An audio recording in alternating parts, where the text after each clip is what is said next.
أعوذ بالله من الشيطان الرجيم بسم الله الرحمن الرحيم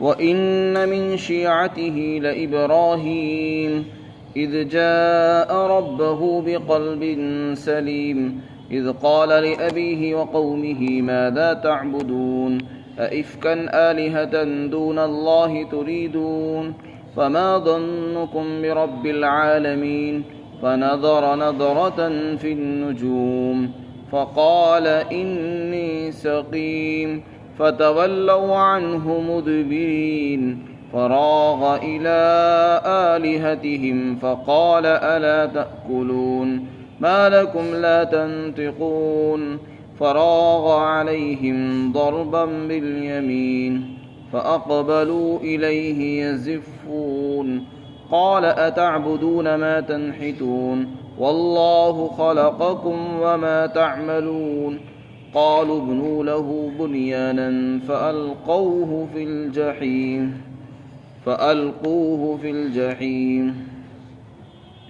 فأرادوا به كيدا فجعلناهم الأسفلين۔ اور بے شک حضرت ابراہیم علیہ السلام بھی حضرت نوح علیہ السلام کے اتباع کرنے والوں میں سے تھے جس وقت وہ اپنے رب کے پاس قلب سلیم لے کر آئے، اور جب کہ انہوں نے اپنے والد اور اپنی قوم سے فرمایا کہ تم کس چیز کی عبادت کرتے ہو؟ کیا اللہ کو چھوڑ کر تم جھوٹ موٹ کے خدا چاہتے ہو؟ پھر تمہارا کیا گمان ہے، کیا خیال ہے اس پروردگار کے بارے میں جو دونوں جہان کا پالنہار ہے؟ چنانچہ حضرت ابراہیم علیہ السلام نے ایک نظر ستاروں کی طرف ڈالی اور فرمایا کہ میں بیمار ہوں۔ چنانچہ ان کی قوم کے لوگ ان کے پاس سے پیٹ پھیر کر چلے گئے۔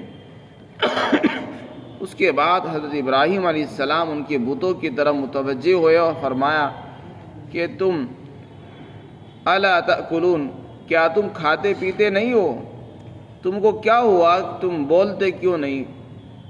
پھر ان کی طرف متوجہ ہوئے اور مضبوطی کے ساتھ پوری قوت کے ساتھ مارنے لگے، اور ان کی قوم کے لوگ ابراہیم کے پاس آئے، دوڑتے ہوئے آئے، اور انہوں نے کہا ابراہیم علیہ السلام نے ان سے فرمایا کیا تم ان چیزوں کی عبادت کرتے ہو جن کو تم اپنے ہاتھوں سے ہی تراشتے ہو اور بناتے ہو، حالانکہ اللہ نے تم کو پیدا فرمایا اور جو تم بناتے ہو ان کو بھی اللہ نے بنایا ہے۔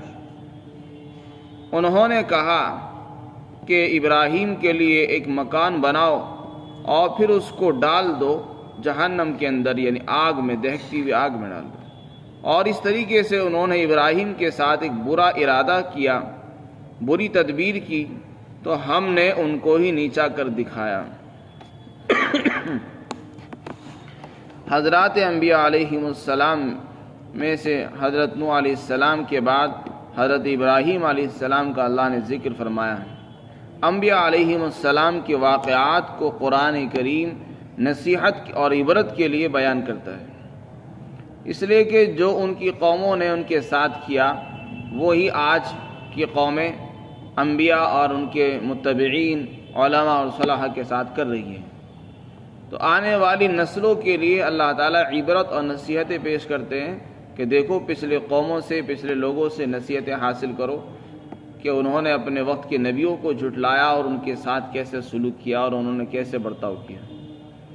حضرت ابراہیم علیہ السلام بھی جلیل القدر پیغمبر ہیں جن کو سبھی لوگ اپنا بڑا مانتے ہیں، اور ایسے پیغمبر ہیں جن کے بارے میں کوئی اختلاف نہیں، یہودی ہو یا عیسائی نصارہ ہو یا مسلمان ہو، سبھی ان کو اپنا بڑا تسلیم کرتے ہیں۔ قرآن کریم میں اللہ نے فرمایا کہ ابراہیم علیہ السلام بھی حضرت نوح علیہ السلام کے اتباع کرنے والوں میں سے تھے۔ حضرت نوح کا اتباع کرنے والوں کا کیا مطلب ہے؟ یا تو یہ مطلب ہے کہ اصول دین کے اندر ان کی شریعت متفق تھی، جو اصول دین نوح علیہ السلام کے تھے، دین کے اصول ان کو عطا کیے گئے تھے، وہی اصول دین کے ان کو عطا کیے گئے، اور صرف اصول ہی نہیں، شریعت بھی وہی تھی۔ شریعت میں بھی اتفاق تھا اور اصول میں بھی اتفاق تھا۔ یا اتباع کا مطلب یہ ہے کہ جیسے حضرت ابراہیم علیہ السلام نے، جیسے حضرت نوح علیہ السلام نے اپنی قوم کو بڑی محنت کے ساتھ دعوت دی اور بڑی مشقتیں، تکلیفیں، قربانیاں برداشت کی، اور اپنی قوم کو اللہ کی طرف بلانے میں بڑا وقت صرف کیا ہے، بڑی قربانیاں، جد و جہد اور مجاہدے کیے ہیں، اسی طریقے سے ابراہیم علیہ السلام نے بھی اپنی قوم کو دین کی طرف بلانے میں بڑی قربانیاں پیش کی، بڑی مشقتیں اٹھائیں، یہاں تک کہ آگ میں آپ کو ڈالا گیا۔ تو یا تو یہ تشبیہ ہے ابراہیم علیہ السلام کو نوح علیہ السلام کے ساتھ، غرض یہ کہ ابراہیم علیہ السلام کو ان کے اتباع کرنے والوں میں سے قرار دیا ہے۔ اس کے بعد ارشاد فرمایا کہ جس وقت وہ اپنے رب کے پاس قلب سلیم لے کر آئے، قلب کے معنی دل کے آتے ہیں، سلیم کے معنی وہ دل جو باطل اور غلط عقیدوں سے خالی ہو اور صحیح ہو اور نیت بھی خالص ہو، جس کے اندر صرف اللہ ہی اللہ ہو اور کوئی اور چیز شامل اور داخل نہ ہو، ایسا قلب سلیم وہ لے کر آئے۔ یہاں اللہ کے پاس قلب سلیم لانے کا مطلب یہ ہے کہ وہ اللہ کی طرف متوجہ ہوئے اور انہوں نے اللہ کی عبادت کی ایسے دل کے ساتھ جس میں صرف اللہ ہی کا خیال تھا، کسی غیر اللہ کا عقیدہ اور خیال نہیں تھا۔ اس سے یہ بات معلوم ہوئی کہ جب آدمی اللہ کی طرف متوجہ ہو، عبادت کرے، تو صرف اللہ ہی کا تصور ہونا چاہیے، اللہ ہی کا خیال ہو، اسی کو بڑا مانے، اسی کو رب تسلیم کریں۔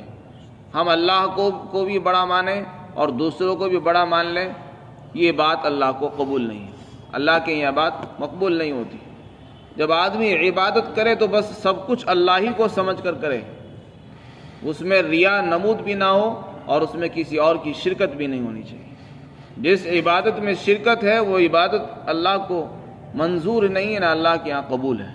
اللہ کو تو صرف خالص عمل پسند ہے اور اللہ تعالیٰ وہی عمل پسند کرتے ہیں، جس میں شرکت آ جاتی ہے وہ اللہ تعالیٰ اس کو رد فرما دیتے ہیں۔ اس کے بعد فرمایا کہ حضرت ابراہیم علیہ السلام نے اپنے والد کو اور اپنی قوم کو بھی دعوت دی۔ چنانچہ حضرت ابراہیم کا تفصیلی واقعات سورہ انبیاء کے اندر، سورہ ہود میں اور بہت سی صورتوں کے اندر اللہ نے ذکر فرمایا۔ ان کے جو والد تھے وہ بھی بت پرست تھے، بتوں کو بناتے تھے، بتوں کو بیچتے تھے اور خود ہی اپنے ہاتھوں سے بت تراشتے تھے، پتھروں سے بت بنایا کرتے تھے اور انہی کو بنا بنا کر بیچتے تھے۔ حضرت ابراہیم علیہ السلام نے ان سے فرمایا کہ تم کن چیزوں کی عبادت کر رہے ہو؟ یہ اپنے ہاتھوں کے بنائے ہوئے پتھر ہیں، انہی کو تم نے خدا مان لیا؟ بھلا تم نے ان کو بنایا ہے تو ان کو تم نے بنایا، یہ خود بھی نہیں بن سکے، تو جو خدا اس قابل نہیں ہے کہ وہ خود بن جائے، وہ تمہارا کام بگڑا ہوا کیسے سدھار سکتے ہیں؟ تو ابراہیم نے فرمایا کہ تم اللہ کو چھوڑ کر ایسے جھوٹ موٹ کے خدا کیوں مانتے ہو؟ کیوں چاہتے ہو اللہ کے سوائے سے خدا ہو جو جھوٹ موٹ کے خدا ہیں؟ اگر یہ خدا ہے پھر رب العالمین کے بارے میں تمہارا کیا خیال ہے؟ اس کا مطلب یہ ہے رب العالمین خدا نہیں، اور اگر تم رب العالمین کو بھی خدا مانتے ہو اور ان کو بھی خدا مانتے ہو تو یہ شرک ہے، اور اگر رب العالمین کو نہیں مانتے تو یہ کفر ہے۔ تو آپ علیہ السلام نے یہ سوال کیا۔ حضرت ابراہیم کا یہ واقعہ سورہ ابراہیم، سورہ انبیاء کے اندر بھی آیا، اس میں فرمایا ما هذه التماثيل التي انتم لها عاکفون، کہ یہ تصویریں اور یہ مجسمے کیا ہے جن کے پیچھے تم لگے رہتے ہو، ہر وقت انہی کے پاس پڑے رہتے ہو؟ کہنے لگے کہ ہم نے اپنے باپ داداؤں کو انہی کی عبادت کرتے ہوئے دیکھا، وہ ہر وقت ان بتوں کے پاس پڑے رہتے تھے، انہی کے پیچھے پڑے رہتے تھے، انہی کی عبادت کرتے رہتے تھے، انہی کی دیکھ بھال کرتے رہتے تھے۔ ابراہیم کو انہوں نے جواب دیا کہ اصل میں ہم نے اپنے بڑوں کو تو اسی طرح کرتے ہوئے دیکھا، ہم تو اسی طرح کر رہے ہیں۔ ابراہیم نے فرمایا، حضرت ابراہیم علیہ السلام نے جواب دیا، چاہے تمہارے بڑے گمراہی میں ہو تب بھی تم اپنے بڑوں کا کہنا مانو گے؟ یعنی انہوں نے ان کو سمجھایا کہ دیکھو بڑوں کی بات ماننی چاہیے، لیکن بڑوں کی بات آنکھ بند کر کے نہیں ماننی چاہیے۔ جب آدمی کسی کی بات مانے تو آنکھ کھول کر یہ سوچے کہ یہ آدمی غلط نہیں ہے اور اس کی تحقیقات کرے۔ ہو سکتا ہے بڑے کسی غلط راستے پر چل رہے ہوں، ان کا راستہ ہی بھٹکا ہوا غلط ہو. اس لیے ابراہیم علیہ السلام نے فرمایا چاہے تمہارے بڑے کھلی ہوئی گمراہی کے اندر پڑے ہوں پھر بھی ان کی بات مانو گے. کہنے لگے کہ تم حق لے آؤ، حق اگر تمہارے پاس ہے حق بات لے آؤ. ابراہیم علیہ السلام نے فرمایا کہ تمہارا رب اور زمین و آسمان کا رب وہ ہے جس نے ان کو پیدا کیا ہے اور میں اس پر گواہ ہوں. وَتَاللَّهِ لَأَكِيدَنَّ أَصْنَامَكُمْ بَعْدَ أَن تُوَلُّوا مُدْبِرِينَ. حضرت ابراہیم علیہ السلام نے ان کو کہا تھا کہ میں تمہارے بتوں کے ساتھ کوئی تدبیر کروں گا. چنانچہ ان کا میلہ آیا. یہ لوگ میلہ لگاتے تھے، میلے میں جاتے تھے. ابراہیم علیہ السلام نہ میلے میں جانا پسند کرتے تھے نہ لگاتے تھے. چنانچہ غیر مسلمین کے یہاں یہ دستور رہا ہے کہ ان کے میلے ٹھیلے ہوتے تھے تو وہاں بھی میلہ لگتا تھا. ان کی قوم کا جب میلہ آیا تو سب لوگ کھانا اپنے بتوں کے سامنے رکھ کر میلے میں جانے لگے. ابراہیم علیہ السلام سے بھی انہوں نے درخواست کی کہ آپ بھی چلیے. حضرت ابراہیم علیہ السلام نہیں چاہتے تھے کہ میں میلے میں جاؤں، اور ان کی قوم ستاروں کو بھی مؤثر مانتی تھی. ستاروں کو اپنی ذات میں اپنے کاموں میں مؤثر سمجھتی تھی، یعنی یہ کہتے تھے کہ یہ بھی ہمارے کاموں میں اثر انداز ہوتے ہیں، ان کی وجہ سے بیماریاں آتی ہیں، ان کی وجہ سے یہ آتا ہے، ان کی وجہ سے بہت سارے کام ہوتے ہیں. تو وہ ستاروں کو بھی خدا مانتے تھے. جیسے خدائی طاقت ہوتی ہے خدا کو مؤثر مانتے ہیں، اسی طرح ستاروں کو مؤثر بالذات مانتے تھے. تو حضرت ابراہیم علیہ السلام نے ستاروں کی طرف ایک نظر اٹھا کر دیکھا اور پھر کہنے لگے کہ میں تو بیمار ہوں، میں بیمار ہوں. بس یہ کہنا تھا، وہ لوگ آپ کو چھوڑ کر چلے گئے. اب سوال یہ ہے کہ ابراہیم علیہ السلام تو ستاروں کو نہیں مانتے تھے، تو انہوں نے ستاروں کو دیکھا کیوں؟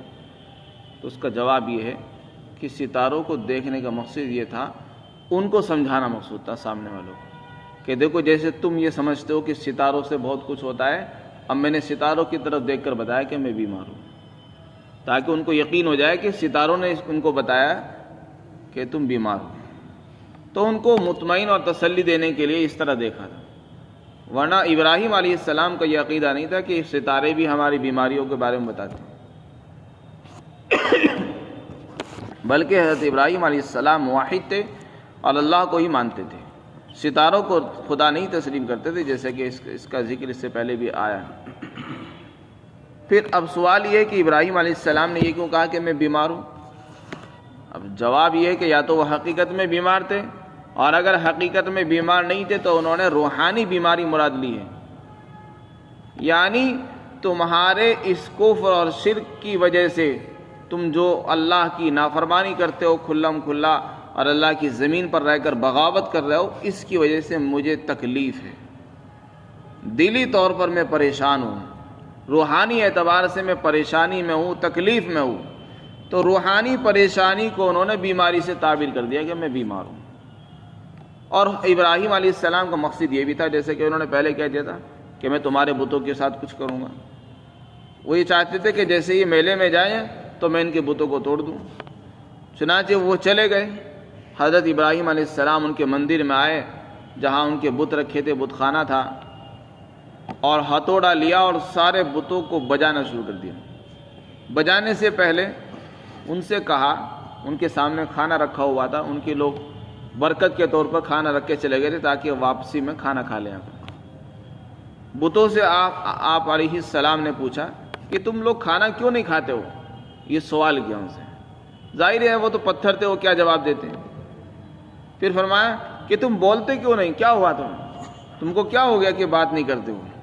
حالانکہ تم تو خدا ہو، تم کو بڑا مانا جاتا ہے، تم نہ کھا رہے ہو نہ بولتے ہو، تو کیسے خدا ہو تم؟ اس کے بعد ہتھوڑا لیا اور سب کو بجانا شروع کر دیا. کسی کا ہاتھ توڑ دیا، کسی کا پیر توڑ دیا، کسی کو توڑ دیا، سارے بتوں کو توڑ دیا.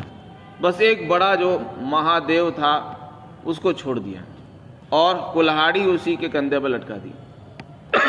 چنانچہ وہاں سے نکل کر باہر آ گئے.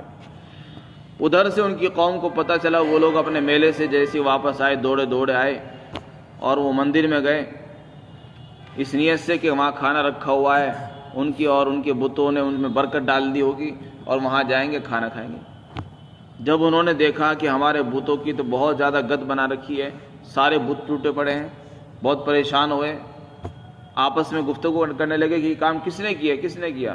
تو لوگوں نے آپس میں کہا کہ یہ ہم نے سنا ہے کہ ایک نوجوان ہے، وہ ہمارے بتوں کے بارے میں طرح طرح کی باتیں کیا کرتا تھا، اور وہ ابراہیم ہے، یقال لہ ابراہیم، قالوا من فعل هذا بآلهتنا انه لمن الظالمین۔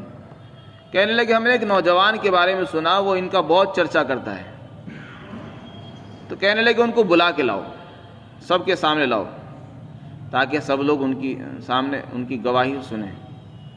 چنانچہ ابراہیم علیہ السلام کو لایا گیا، پوچھا انہوں نے اَأَنْتَ فَعَلْتَ هَذَا بِآلِهَتِنَا یا ابراہیم، اے ابراہیم ہمارے خداؤں کے ساتھ تم نے یہ حرکت کی ہے؟ ابراہیم علیہ السلام نے فرمایا کہ نہیں، میں نے نہیں کی، یہ تو بڑے نے کی، تمہارے بڑے نے کی ہے، یہ جو تمہارا بڑا خدا ہے اس نے کی ہے، پوچھو، اس سے پوچھ کے دیکھو۔ قال بل فعلہ کبیرہم ھذا فاسألوہم ان کانوا ینطقون، اگر یہ بول سکتا ہو تو اس سے پوچھ کے دیکھو۔ کہنے لگے یہ تو بولتے نہیں۔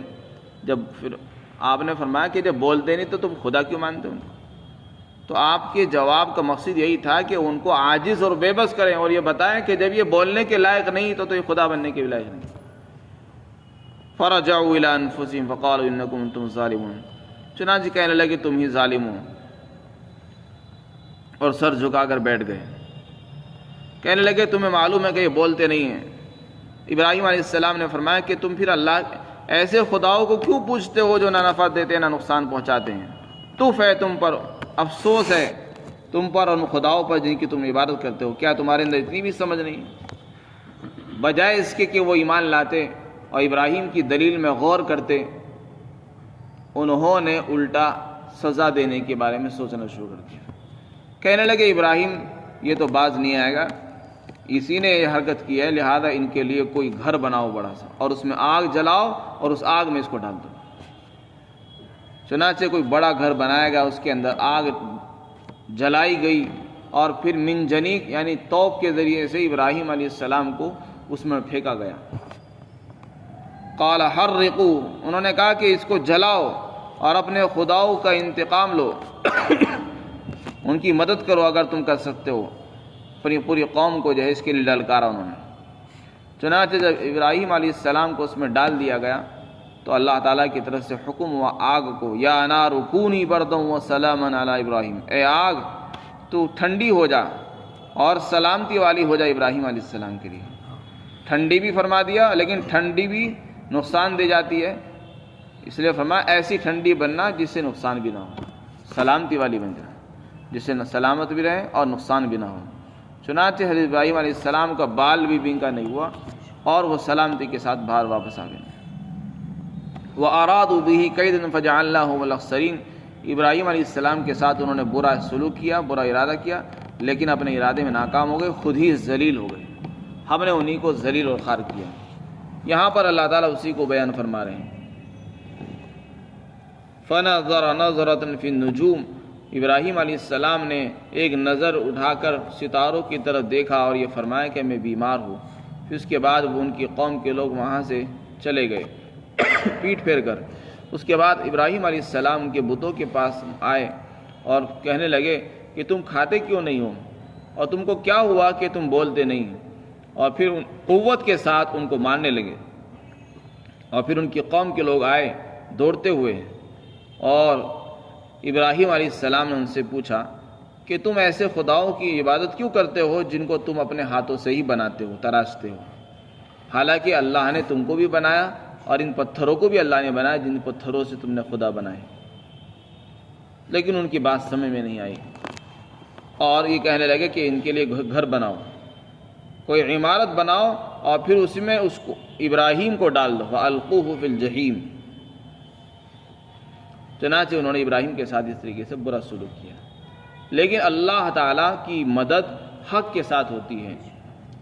بظاہر ایسا معلوم ہو رہا تھا کہ ساری دنیا مخالف ہو گئی، ابراہیم علیہ السلام اکیلے ہیں، لیکن آدمی کو ہمت نہیں آنی چاہیے، جب وہ حق پر ہو تو اس کو حق پر قائم رہنا چاہیے اور مقابلہ کرتے رہنا چاہیے اور اللہ کی ذات پر بھروسہ کرنا چاہیے۔ حضرت ابراہیم علیہ السلام تنہا تھے اور دوسری طرف پوری قوم تھی، گھر والے بھی ان کی مخالف تھے، لیکن چونکہ اللہ کے اوپر توکل تھا، اللہ کی ذات پر بھروسہ کیا، اس لیے اللہ کی مدد آئی۔ اس لیے جو آدمی حق کی محنت لے کر کھڑا ہوتا ہے اور حق کے راستے میں قربانیاں دیتا ہے تو اسی طرح اللہ تعالیٰ کی غیبی مددیں اس کے ساتھ شامل ہوتی ہیں۔ اللہ تعالیٰ ہم سب کو عمل کی توفیق نصیب فرمائے۔